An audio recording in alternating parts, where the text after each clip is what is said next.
ಈಗಾಗಲೇ ಮಳೆಗಾಲ ಬಂದರೂ ಕೂಡ ಕುಡಿಯುವ ನೀರಿಗೆ ಸಂಕಷ್ಟ ಉಂಟಾಗಿದೆ. ಮಳೆಗಾಲದಲ್ಲೂ ಬತ್ತಿದೆ ಕೆರೆ. ಇದರಿಂದ ಗ್ರಾಮದ ಜನರು ಪ್ರತಿನಿತ್ಯ ಸಂಕಷ್ಟವನ್ನು ಅನುಭವಿಸ್ತಾ ಇದ್ದಾರೆ. ಕುಡಿಯುವ ನೀರಿಗಾಗಿ ತಿಮ್ಮಾಪುರ ಜನರ ಪರದಾಟದ ಒಂದು ಕಥೆ ಇದು.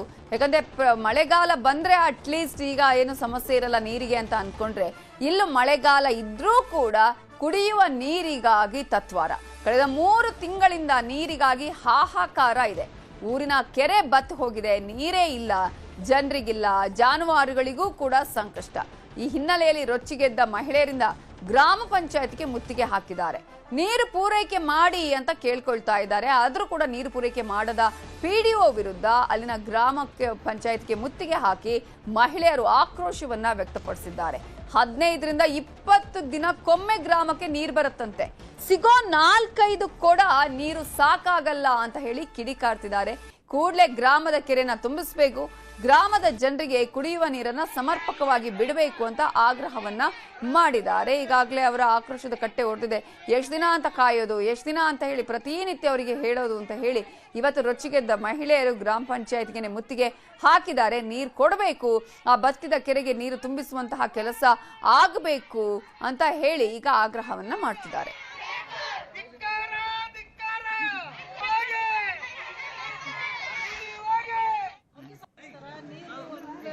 ಒಂದಿನ ಬಿಡಲ್ಲ, ಒಂದಿನ ಬಿಡಲ್ಲ.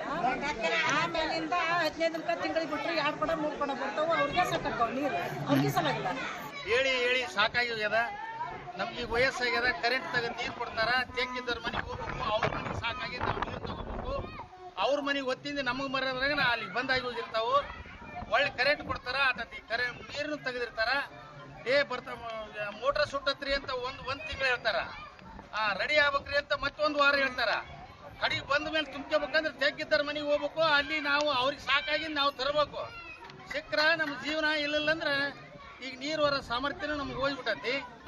ನದಿ ತುಂಬಿದ್ರು ನೀರು ಬರ್ತಾ ಇಲ್ಲ. ನಮಗ ಈ ನೀರಿಗೆ ದೊಡ್ಡ ಸಮಸ್ಯೆ ಆಗೈತಿ. ನಾವು ಎಷ್ಟೊತ್ತಿದ್ರು ಗಾಡಿ ಮೋಟ್ರ್ ಇದ್ದರು ಹೊಲಕ್ಕೆ ಹೋಗ್ಬೇಕು, ಗಾಡಿ ತಗೊಂಡು ಹೋಗಿ ತುಂಬ್ಕೊಂಡ್ ಮಾರ್ಕೊಡ್ಬೇಕು. ಮತ್ತೆ ನಾವು ದಿನಕ್ಕೆ 200 ರೂಪಾಯಿ ದುಡಿತೀವಿ. ದುಡಿದು ಅದ 300 ರೂಪಾಯಿ ಗಾಡಿಯರಿಗೆ ಕೊಟ್ಟು ನಾವು ನಿನ್ನೆ 300 ರೂಪಾಯಿ ಕೊಟ್ಟು 30 ಕೊಡ ನೀರು ತಗೊಂಡಿವಿ. 10 ರೂಪಾಯಿ ಒಂದು ಕೊಡ ನೀರು. ಇದೇ ವಿಚಾರಕ್ಕೆ ಸಂಬಂಧಪಟ್ಟ ಹಾಗೆ ಮಾತನಾಡೋದಕ್ಕೆ ನಮ್ಮ ಜೊತೆ ಇದೀಗ ಪಿಡಿಒ ಆಗಿರುವಂತಹ ಶಿವಲೀಲಾ ಗುಳ್ಳಪ್ಪನ್ ಅವರು ನಮ್ಮ ಜೊತೆ ಈಗ ಫೋನ್ ಸಂಪರ್ಕದಲ್ಲಿ ಜಾಯ್ನ್ ಆಗಿದ್ದಾರೆ. ನಮಸ್ತೆ.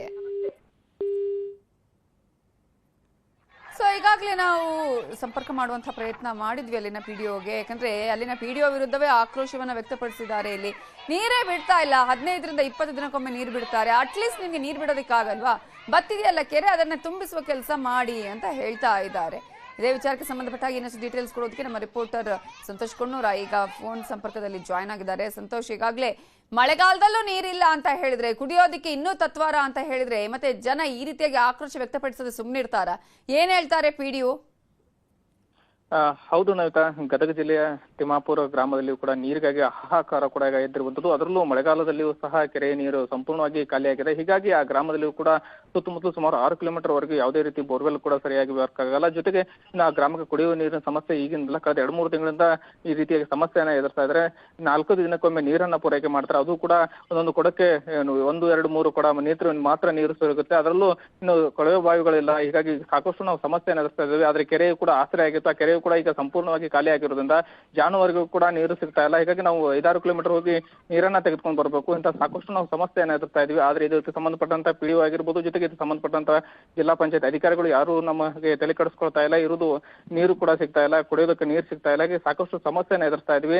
ಅದನ್ನ ಮಳೆನ ಕೇಳಬೇಕಾಯ್ತು, ಗ್ರಾಮ ಪಂಚಾಯತಿ ಅಧಿಕಾರಿಗಳು ಕೂಡ ಕೇಳ್ತಾ ಇಲ್ಲ. ಹೀಗಾಗಿ ನಾವು ಇವತ್ತು ಕೊಡಗಳನ್ನು ಹಿಡ್ಕೊಂಡ್ ಬಂದು ಇವತ್ತು ಗ್ರಾಮ ಪಂಚಾಯತಿ ಕೂಡ ಮುತ್ತಿಗೆ ಹಾಕಿದ್ವಿ. ಆದ್ರೆ ಇವತ್ತು ರವಿವಾರ ಆಗಿರೋದ್ರಿಂದ ಯಾರು ಕೂಡ ಅಧಿಕಾರಿಗಳಿಲ್ಲ. ಹೀಗಾಗಿ ನಾಳೆಯೂ ಕೂಡ ಗ್ರಾಮ ಪಂಚಾಯತಿಗೆ ಮುತ್ತಿಗೆ ಹಾಕಿ ನಮ್ಮ ಸಮಸ್ಯೆಗೆ ಪರಿಹಾರ ಸಿಗುವವರೆಗೂ ನಾವು ಹೋರಾಟವನ್ನ ಮಾಡ್ತೇವೆ. ಇಲ್ಲಿಯೂ ಕೂಡ ಈ ಸಮಸ್ಯೆಯನ್ನ ಬಗೆಹರಿಸದೆ ಹೋದ್ರೆ ಜಿಲ್ಲಾ ಅಧಿಕಾರಿಗಳ ಕಚೇರಿಗೆ ಮುತ್ತಿಗೆಯನ್ನ ಹಾಕಿ ಅಲ್ಲಿಯೂ ಕೂಡ ನಮ್ಮ ಸಮಸ್ಯೆಗೆ ಸ್ಪಂದಿಸಬೇಕು. ಆದಷ್ಟು ಬೇಗ ನಮ್ಗೆ ಕುಡಿಯುವ ನೀರನ್ನ ಪೂರೈಕೆ ಮಾಡಬೇಕು ಅನ್ನುವಂತ ಒತ್ತಾಯವನ್ನ ಕೇಳಿ ಬರ್ತಾ ಇದೆ. ನಮಿತಾ, ಸಂತೋಷ್, ಈಗ ಇದು ಕೆರೆ ಕಂಪ್ಲೀಟ್ ಆಗಿ ಬತ್ತಿ ಹೋಗಿದೆಯಾ ಅಂತ ಹಲವು ವರ್ಷಗಳಿಂದ, ಅಥವಾ ಈ ಸಲ ಈ ರೀತಿಯಾಗಿ ಆಗಿರೋದಾ? ನಮಿತಾ, ಪ್ರತಿ ಬಾರಿ ಮಳೆ ಆದಂತ ಸಂದರ್ಭದಲ್ಲಿ ಈ ಕೆರೆ ತುಂಬುತ್ತೆ. ಆದ್ರೆ ಈ ವರ್ಷ ಆ ಭಾಗದಲ್ಲಿ ಕೂಡ ಮಳೆ ಸಂಪೂರ್ಣವಾಗಿ ಕಡಿಮೆ ಆಗಿದೆ. ಹೀಗಾಗಿ ಈಗ ಕೆರೆ ಕೂಡ ಕಳೆದ 2-3 ತಿಂಗಳಿಂದ ಹಂತವಾಗಿ ಕಡಿಮೆ ಆಗಿದೆ. ಈಗ ಮಳೆಗಾಲದಲ್ಲೂ ಕೂಡ ಕೆರೆ ತುಂಬಬೇಕಾಗಿತ್ತು, ಆದ್ರೆ ಈಗ ಯಾವುದೇ ರೀತಿ ಕೆರೆ ತುಂಬಿಲ್ಲ. ಹೀಗಾಗಿ ಸಂಪೂರ್ಣವಾಗಿ ಭರ್ತಿ ಆಗಿರೋದ್ರಿಂದ ಅಧಿಕಾರಿಗಳು ಮುತುವರ್ಜಿ ವಹಿಸಿ ಆ ಕೆರೆಗೆ ನೀರು ತುಂಬಿಸುವಂತ ಕೆಲಸವನ್ನ ಮಾಡಬೇಕು. ಜೊತೆಗೆ ಇನ್ನು ಆ ಗ್ರಾಮದಲ್ಲಿ ಸುತ್ತಮುತ್ತಲು ಯಾವುದೇ ರೀತಿ ಕೊಳವೆ ಬಾವಿಗಳು ಕೂಡ ಈಗ ವರ್ಕ್ ಆಗ್ತಾ ಇಲ್ಲ. ಕೊಳವೆ ಬಾವಿಗಳಾದ್ರೂ ವರ್ಕ್ ಆದ್ರೆ ಅವು ಟ್ಯಾಂಕರ್ ಮೂಲಕ ಅವು ನೀರನ್ನು ಪೂರೈಕೆ ಮಾಡಬೇಕಿತ್ತು. ಆದ್ರೆ ಇದುವರೆಗೂ ಕೂಡ ಯಾವುದೇ ರೀತಿ ಟ್ಯಾಂಕರ್ ಮೂಲಕ ನೀರನ್ನು ಪೂರೈಕೆ ಮಾಡಲು ಇನ್ನು ಗ್ರಾಮದಲ್ಲಿ ಇರ್ತಕ್ಕಂಥ ಒಂದು ಶುದ್ಧ ನೀರು ಘಟಕವಿದೆ, ಅದು ಕೂಡ ಸಂಪೂರ್ಣವಾಗಿ ಕೆಟ್ಟು ಹೋಗ್ಬಿಟ್ಟಿದೆ. ಅಲ್ಲಿಯೂ ನೀರು ಕೂಡ ಬರ್ತಾ ಇಲ್ಲ. ಹೀಗಾಗಿ ಆ ಗ್ರಾಮಕ್ಕೆ ಜೀವಜಲ ಕೂಡ ಸಿಗ್ತಾ ಇಲ್ಲ. ಅಂತ ಒಂದು ಪರಿಸ್ಥಿತಿಯಲ್ಲಿ ತಿಮ್ಮಾಪುರ ಗ್ರಾಮಸ್ಥರಿದ್ದಾರೆ. ಆದ್ರೆ ಇದಕ್ಕೆ ಸಂಬಂಧಪಟ್ಟಂತ ಜಿಲ್ಲಾ ಪಂಚಾಯತ್ ಅಧಿಕಾರಿಗಳಾಗ್ಲಿ, ತಾಲೂಕ್ ಪಂಚಾಯತ್ ಅಧಿಕಾರಿಗಳಾಗ್ಲಿ, ಜೊತೆಗೆ ಅಲ್ಲಿ ಗ್ರಾಮದಲ್ಲಿ ಇರ್ತಕ್ಕಂಥ ಪಿಡಿಒ ಕೂಡ ಸ್ಪಂದಿಸಲುವಂತೆ. ಹೀಗಾಗಿ ಆ ಗ್ರಾಮಸ್ಥರು ಕೂಡ ಆಕ್ರೋಶದ ಕಟ್ಟೆ ಒಡೆದು ಹೋಗಿದೆ. ಹೀಗಾಗಿ ಸಾಕಷ್ಟು ಸಮಸ್ಯೆಗಳನ್ನ ಎದುರಿಸ್ತಾ ಇದ್ದಾರೆ. ಇದಕ್ಕೆ ಸಂಬಂಧಪಟ್ಟಂತ ಜನಪ್ರತಿನಿಧಿಗಳು ಕೇಳಿದ್ರೆ ಚುನಾವಣೆ ಬಂದಾಗ ನಮ್ಮ ಸಮಸ್ಯೆ, ಕುಡಿಯ ನೀರು ಸಮಸ್ಯೆಯನ್ನ ಬಗೆಹರಿಸುವ ಅಂತೇಳಿ ಮಾತನ್ನ ಭರವಸೆನ ಕೊಟ್ಟು ಹೋಗ್ತಾರೆ. ಆದ್ರೆ ಇದುವರೆಗೂ ಕೂಡ ಅವರ ಸ್ಪಂದನೆಗೆ, ಅವರ ಸಮಸ್ಯೆಗೆ ಯಾರೂ ಕೂಡ ಸ್ಪಂದನೆ ಮಾಡಿಲ್ಲ. ಹೀಗಾಗಿ ಶಾಸಕರ ವಿರುದ್ಧ ಆಗಿರ್ಬೋದು, ಎಲ್ಲಾ ಜನಪ್ರತಿನಿಧಿಗಳ ವಿರುದ್ಧ ಈಗ ಆಕ್ರೋಶವನ್ನು ವ್ಯಕ್ತಪಡಿಸ್ತಾರೆ. ಆದಷ್ಟು ಬೇಗ ಇದಕ್ಕೆ ಸಂಬಂಧಪಟ್ಟಂತ ಅಧಿಕಾರಿಗಳು ಗ್ರಾಮಕ್ಕೆ ಕುಡಿಯುವ ನೀರನ್ನು ಒದಗಿಸಬೇಕು, ಇಲ್ಲ ಟ್ಯಾಂಕರ್ ಮೂಲಕ ಕುಡಿಯುವ ನೀರನ್ನು ಒದಗಿಸಬೇಕು ಅಂತೇಳಿ ಒತ್ತಾಯವನ್ನು ಕೂಡ ಮಾಡ್ತಾ ಇದ್ದಾರೆ. ದಿನಕ್ಕೊಮ್ಮೆ ನೀರು ಕೊಡ್ತಾರೆ, ಅದರಲ್ಲೂ ಕೂಡ ಗ್ರಾಮಸ್ಥರು ಹೇಳ್ತಾರೆ 4 ಕೊಡ ಅಷ್ಟೇ, 15ರಿಂದ 20 ದಿನ ಅಂತ ಹೇಳಿದ್ರೆ ಅದ್ರಲ್ಲಿ ಹೆಂಗೆ ಜೀವನ ಸಾಗಿಸೋದು ಅಂತ. ಯಾಕಂದ್ರೆ ಗ್ರಾಮೀಣ ಭಾಗದಲ್ಲಿ ನೀರನ್ನು ಸ್ಟೋರ್ ಮಾಡಿಕೊಳ್ಳೋದಕ್ಕೆ ಯಾವುದೇ ರೀತಿ ವ್ಯವಸ್ಥೆಗಳು ಇರೋದಿಲ್ಲ. ಯಾಕಂದ್ರೆ ಚಿಕ್ಕ ಪುಟ್ಟ ಮನೆಗಳಿರ್ತವೆ. ಯಾಕಂದ್ರೆ ಅತಿ ಹೆಚ್ಚು ರೈತಾಪಿ ಕುಟುಂಬ, ಅಲ್ಲಿ ಜನಗಳು ಇರ್ತವೆ, ಜಾನುವಾರುಗಳು ಇರ್ತವೆ, ಯಾಕಂದ್ರೆ ಎತ್ತುಗಳು ಇರ್ತವೆ. ಇಂಥ ಸಾಕಷ್ಟು ಎಲ್ಲದಕ್ಕೂ ಕೂಡ ನೀರನ್ನು ಪೂರೈಕೆ ಮಾಡಿ ಇಟ್ಕೋಬೇಕಾಗುತ್ತೆ, ಆದ್ರೆ ಸ್ಟೋರ್ ಮಾಡಿ ಇಟ್ಕೋಬೇಕಾಗುತ್ತೆ. ಅಲ್ಲಿ ಯಾವುದೇ ರೀತಿ ನೀರನ್ನು ಸ್ಟೋರ್ ಮಾಡಿ ಇಟ್ಕೊಳ್ಳೋಕ್ಕಾಗಲ್ಲ. ಅಂತ ಸಂದರ್ಭದಲ್ಲಿ ಈಗ 15ರಿಂದ 20 ದಿನಕ್ಕೊಮ್ಮೆ ನೀರು ಪೂರೈಕೆ ಮಾಡಿದ್ರೆ ಅದು ಎಲ್ಲಿ ಸ್ಟೋರ್ ಮಾಡಿ ಇಟ್ಕೋಬೇಕು ಅನ್ನೋ ಪ್ರಶ್ನೆ ಕೂಡ ಒಂದ್ ಕಡೆ. ಆದ್ರೆ ಇದಕ್ಕೆ ಸಂಬಂಧಪಟ್ಟಂತ ಅಧಿಕಾರಿಗಳು 2-3 ದಿನಕ್ಕೊಮ್ಮೆ ನೀರನ್ನ ಸಮರ್ಪಕವಾಗಿ ಪೂರೈಕೆ ಮಾಡಿದ್ರೆ ಅವರು ಆ ಸಮಸ್ಯೆಗೆ ಪರಿಹಾರ ಕೂಡ ಸಿಕ್ಕಂತಾಗುತ್ತೆ ಅನ್ನೋದಾ. ಥ್ಯಾಂಕ್ ಯು ಸಂತೋಷ್ ಡೀಟೇಲ್ಸ್ಗೆ. ಹೇಳಿದ ಪ್ರಮುಖ ಸುದ್ದಿಯನ್ನು ಕ್ವಿಕ್ ಆಗಿ ನೋಡೋಣ. ಎಕ್ಸ್ಪ್ರೆಸ್